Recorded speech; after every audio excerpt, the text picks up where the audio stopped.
సరిపోతుందా? బంగారు తెలంగాణ కావాలని కేసీఆర్ గారు ఇచ్చిన నినాదమే కదా. బంగారు తెలంగాణ అంటే ఏంది?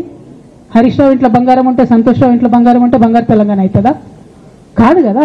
ప్రతి ఒక్క సమాజం బాగుంటేనే బంగారు తెలంగాణ అవుతుంది. నేను అదే కదా మాట్లాడినా. దానికి ఇష్టం వచ్చినట్టు నా మీద స్టోరీ లేపిస్తే నేను భవన్లో పోయి కూర్చొని బాజాప్తా, ఎక్కడో కాదు, బయట ప్రెస్ మీట్ పెట్టలేదు, ఏ ప్రెస్ క్లబ్లో పెట్టలేదు, డైరెక్ట్గా తెలంగాణ భవన్ నా ఆఫీస్ అండి, నా పార్టీ భవన్లో పోయి కూర్చొని నేనేం చెప్పిన, నా మీద కుట్రలు జరుగుతున్నది, నా మీద విష ప్రచారం జరుగుతున్నది అని చెప్పిన. నేను రామన్నను బుజ్జగించి గడ్డం పట్టుకొని అడుగుతా ఉన్నా, అన్న నీ చెల్లెని,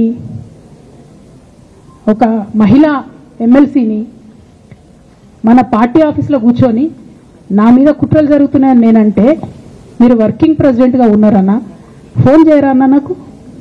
ఏమైంది బేటా, ఎందుకు బాధపడుతున్నావు అని ఫోన్ చేయరా? ఇది ఎప్పుడు జరిగిన ఇన్సిడెంటు? లేక లీక్ కాకముందు, నేను నా కొడుకు గ్రాడ్యుయేషన్కి అమెరికా పోకముందు, అంతకుముందే. మరి మీరు వర్కింగ్ ప్రెసిడెంట్ కదన్నా, నేను పార్టీ ఎమ్మెల్సీని కదా. చెల్లెలు అన్న బంధుత్వాలు పక్కన పెడదాం ఒక్క నిమిషం.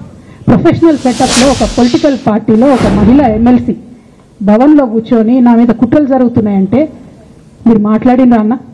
103 రోజులు అయిపోయిందన్న ఇయ్యాలటికి, ఒక్క మాట మాట్లాడినరా? కేసీఆర్ గారు దగ్గర నుంచి కమ్యూనికేషన్ రావాలని నేను ఎక్స్పెక్ట్ చేయలే. వారు పెద్దవారు, వారికి అనేకమైన పనులు ఉంటాయి. మొత్తం పార్టీని ఇప్పుడు పునర్నిర్మించుకోవాల్సిన అవసరం ఉంది. తెలంగాణకు జరుగుతున్నటువంటి అన్యాయాన్ని వారు ఎప్పటికప్పుడు దిశానిర్దేశం చేయాల్సిన అవసరం ఉంది. కానీ వర్కింగ్ ప్రెసిడెంట్ గారి దగ్గర నుంచి ఫోన్ రాకపోవడం మాత్రం ఒక మాట అనిపించింది నాకు.